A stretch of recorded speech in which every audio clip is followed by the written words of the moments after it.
Hi, everyone. Thank you for joining us today. I hope this technology is working. This is the first time we've ever done a Google Hangout on air, so bear with us if we have any technical difficulties. My name is Sam Reed. I am the online organizer for the No Kid Hungry campaign. Thank you all for joining us today to talk a little bit about summer meals and the work that we're doing on the ground to kind of make sure kids have access to the food that they need in the summertime.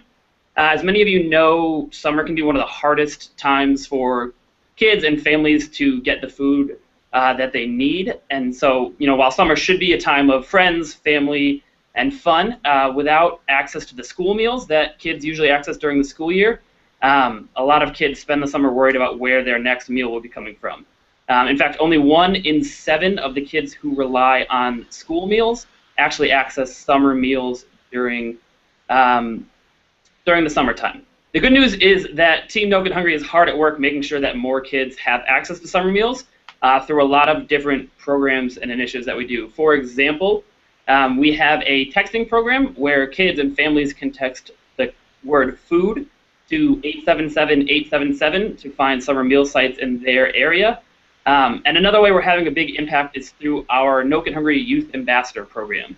So our Youth Ambassador program, which is funded by Sodexo, and they're great partners with this. We work with our state partners to hire college students for the summertime, and then they work in the field with our state partners to help connect kids with summer meals. This summer, we have 13 youth ambassadors in 6 states across the country. So they are in North Carolina, Connecticut, Illinois, Montana, Arkansas, and last but not least, Texas. And Texas is where 3 of our youth ambassadors are joining us from today. And they are working out of our state partner, the Texas Hunger Initiative in Waco, Texas, but they're all over Texas. So it is my pleasure to introduce everyone to Matt Shelf, Durwesh Kalfe, and Abby Luke. So to start, can you guys, I'm going to take the video over to you guys, and then you kind of introduce yourselves, tell us a little bit about yourself, and then what drew you to the No Kid Hungry campaign. Let's start with Durwesh. Sure. All right. Hi, I'm Durwesh Kalfe. I'm a senior at Baylor University. I'm studying sociology and hopefully graduating in December. Sophomore year, I actually picked up a work-study job at an elementary school that targeted at-risk youth, and I was a youth worker for the after-school program. So that's actually where I witnessed food insecurity like on a hands-on level. So that's kind of what motivated me into learning more about food insecurity and how childhood hunger is operating in the United States. So part of Baylor University, they offer this mission trip through the School of Social Work, and I went on a mission trip to Washington, D.C. that focused on hunger in America, and that's where I was taught more information on the subject and motivated even further to address the problem. And so that's what's motivated me to be here. I'm thankful for the opportunity. I'm thankful for Share Our Strength and THI for giving me the opportunity and guidance as I try to make my own impact on childhood hunger. Awesome. Thanks, Rush. Matt, let's go to you. All right. My name is Matt Shelf, and I am a junior public relations major here at Baylor. Involved in a lot here, I guess. Freshman year, I was a member of the Golden Wave Marching Band. Last year, I was in men's choir and do a lot in my fraternity. But actually, last summer, I was a camp counselor for a program here at Baylor for incoming freshmen that has a lot of service aspects to it. And I did some work doing urban gardening and things downtown to let the incoming kids know about the partnerships between Baylor and Waco and the food desert that exists here. And so that kind of piqued my interest in the fighting hunger. And No Kid Hungry has really given me an opportunity to partner my communications interests and business experience with like nonprofit work that's really making a difference. So. Awesome. Thanks, Matt. And Abby, we'll go to you next. Okay. My name is Abby Loop, and I'm a senior journalism major at Baylor University. I was involved with the Baylor Lariat, the school newspaper, and last year I got to do a couple of stories on Texas Hunger Initiative and which really got interested in anti-hunger work through that. And then I learned about Share Our Strength. So this summer I've really had some eye-opening experiences talking to adults and kids about getting meals and staying healthy. So. Awesome. Thank you, guys. Well, part of the reason that we asked the crew from Texas today to come on is that all three of them are working on sort of different aspects of the summer meals program. And so I would kind of just like you guys to kind of go around and say what exactly you've been working on this summer. So Matt, why don't we start with you? Can you tell us a little bit about kind of what your projects have been this summer and what your focus has been? Yeah, a large part of what I've been doing has been working to give Texas Hunger Initiative's 12 regional offices all their own individual web presence. And so in this new space, since not all of them have had websites before, their constituents can see what those offices are doing to eliminate child hunger through school breakfasts, after-school meals, and summer meals, and then learn how to get involved in our community partner program and contact their regional staff. And so by having access to this information, more people are able to get involved with the partner programs and the network of supporters, donors, volunteers, site sponsors all grows. Awesome. Very cool. Joesh, let's go to you next. All right. Well, I'm housed in the research department at Texas Hunger Initiative. So amongst other little side projects, I'm primarily involved with looking at the correlation between race demographic variables and the number of summer meal sites in a census tract, and this is for the state of Texas. So basically, we were looking at how race affects the number of sites, summer meal sites in each census tract of Texas, and I'll have more to show you in a little bit. Awesome, cool. And last but not least, Abby. This summer, as an intern, I've been doing mostly a lot of outreach among the many school sites and community sites this summer that are giving meals to kids who are out of school. So I've been doing that and also been involved in Meals in the Bus program, which is a few school buses that are sponsored by Waco ISD, and they drive to specific sites in Waco and have kids come on board and receive free lunches. So being involved in that and going to summer meal sites, I've really got to interact a lot with the community and the kids and see what a big impact it's made so far. Awesome. And Abby, kind of as the member of the team that spent the most time out in the field visiting the summer meal sites, can you talk about kind of like what the most rewarding part of that is, or any stories that you have to share? I guess the most rewarding part is being able to actually go out and interact with the kids. I've had kids come up to me and say how much they've enjoyed lunch that day, or they're serving their favorite meal, or especially at the Meals in the Bus sites, you see like kids running down the street just to get their lunch. So I guess the most rewarding part is to see what a difference it's actually been making. That's awesome. Very cool. And now, Matt, kind of with your work with the communications team, what do you think kind of the impact that online outreach can have around connecting families and kids with more summer meal sites? Well, just driving around Waco, I think it's pretty easy to kind of stumble upon summer meal sites, but I wouldn't say that we really want kids to have to like stumble upon them. So with the online communication, more people can find out about our texting program, the 877-877 number, and easily locate those sites that are near to them. Derwesh could probably tell you that despite like the large number of sites that there are and the immense progress that I would say we've made in the last couple of years with these programs, there's still some areas that are underserved. And so getting word out about the sites that do exist in those areas to like parents, teachers, volunteers can help eliminate some of the gaps that are in those programs. Cool.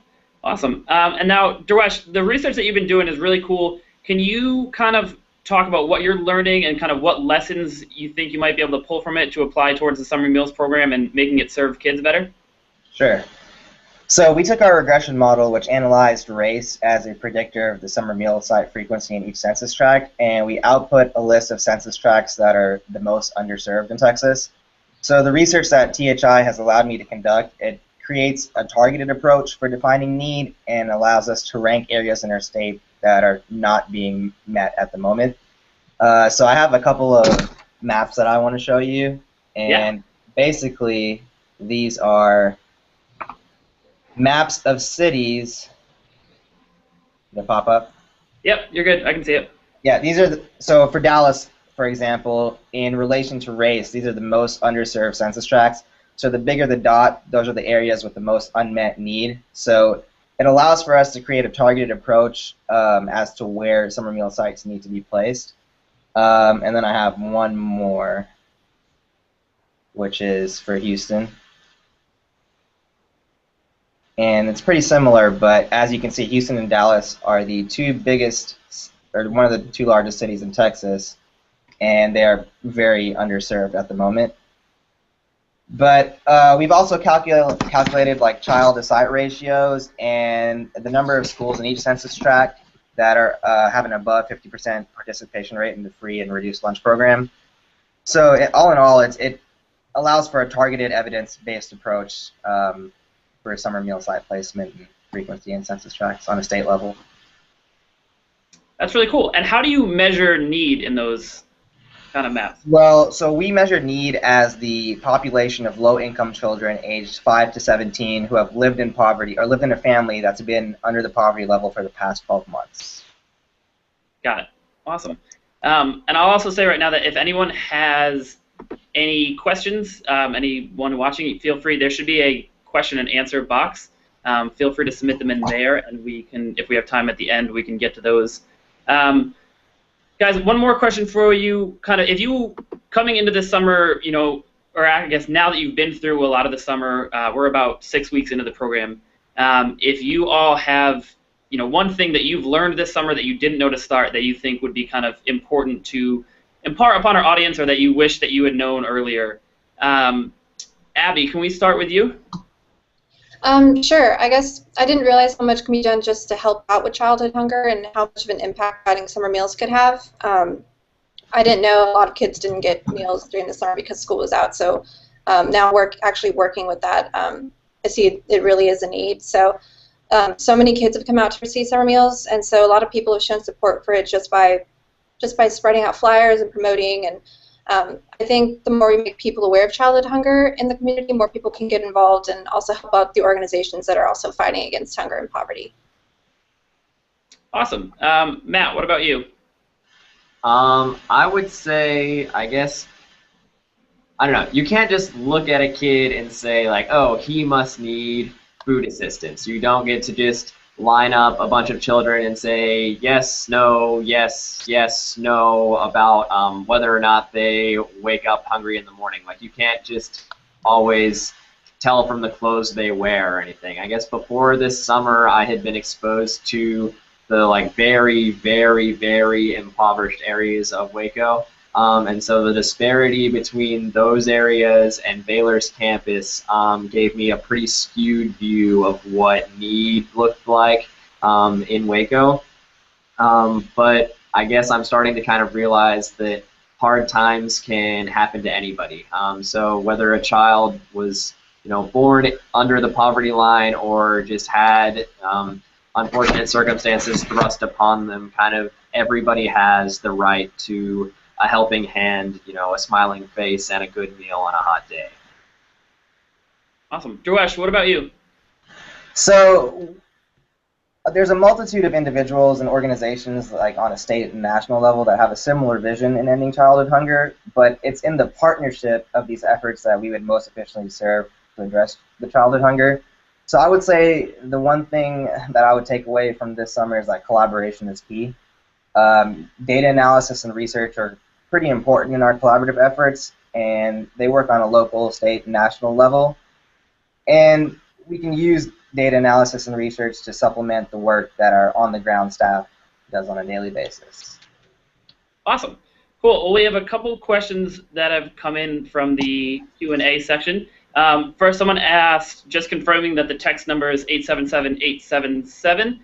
So yeah, it's the text food, the word food, F-O-O-D, to 877-877, and you can find, it'll text you back for asking for your location, and then we'll send you the 3 closest summer meal sites to you. And we have another question about kind of who prepares the meals and how they're prepared. Abby, could you talk a little bit more about the bus program in Waco and kind of who runs it and how it operates? Sure. The meals on the bus, the meals are prepared by Waco ISD, and Which is they the have school lunch. Waco? Waco, Texas, yeah, the Waco School District. Yep. They have lunch ladies who usually work at the schools, operate the buses, and so the bus goes, excuse me, the bus goes to a site, it parks there, and then the kids have to actually go on the bus to eat their food, sit down, and then they can leave. But they can't leave with food at the site. But yeah, it's all by Waco Independent School District. Awesome, cool. And I think that the school Meals on the Bus program is a really great example of kind of the innovative work that our partners all around the country are doing to kind of connect more kids with summer meals. One of the big barriers to kids actually accessing summer meals, like we said, only about 1 in 7 of the kids who rely on school meals during the school year actually access summer meals. And so one of the bigger issues is kind of a transportation barrier and a knowledge barrier. So A, knowing that the program exists, and B, being able to get there. And I think the Meals on the Bus program is an example of a really innovative way of that kind of mobile meals, of taking the meals to the kids, finding where that need is, and then meeting the kids there. So it's been really great to see kind of Abby's experience with that, and then just a great example in general of what goes on across the country and all the kind of innovative work that people are doing. I guess I'll go one more question to you guys. This is kind of a surprise question. But what has been like your favorite part about working as a youth ambassador this summer? Abby, can we start with you? Sure. I guess my favorite part has been mostly all the stuff I've learned about. Before, I was mostly involved in Baylor and in the Baylor bubble, not really going out into the community. And now this summer, I've seen so much more that I didn't know before. So it's been great just interacting with people and provide relief for hunger this summer. So. Awesome. Derwesh, what about you? What's been your favorite part of this summer? My favorite part has been being surrounded by like-minded individuals. Everybody at THI is highly motivated, very energized, and you know that they generally care about ending childhood hunger. So it's awesome to be in this sort of environment where you're surrounding people that have similar interests and a positive attitude. Awesome. And Matt, you? I think my favorite part has been kind of being forced to step up to the plate and learn new skills.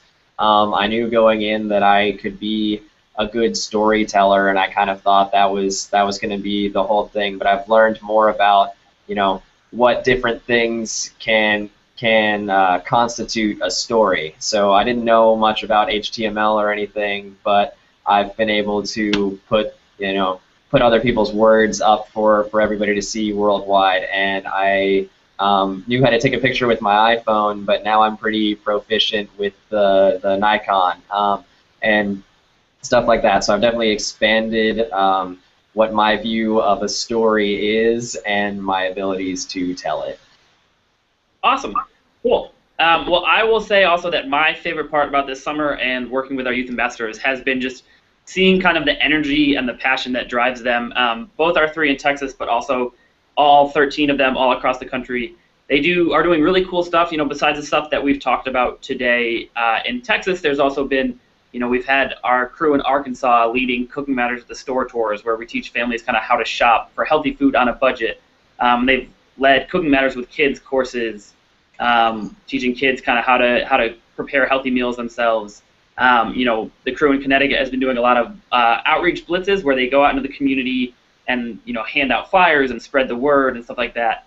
And so if you guys want to follow along with the work that they've been doing all summer, we have a Twitter list that compiles all of their great tweets about the work that they've been doing into one. And we'll tweet out a link to that after this. At No Kid Hungry is our handle. But besides that, I think that's all we've got for today. I don't see any other questions in the sidebar. But thanks everyone for joining us to learn more about summer meals and our youth ambassador program in general. And thank you for all that you all do out there to help us continue this great work. And also thank you to Sodexo for their support of this program. And I think it's kind of a great example of Team No Kid Hungry coming together. We've got the youth ambassadors, we've got our state partners, we've got Sodexo, we've got our crew here at headquarters. And it's just been really cool to see everyone come together and work on these great projects. So thank you all for joining us today, and this video will live on YouTube, I believe. So if you want to share it with anyone, we will send around a link afterwards. Thanks, and have a great day. Bye. Bye.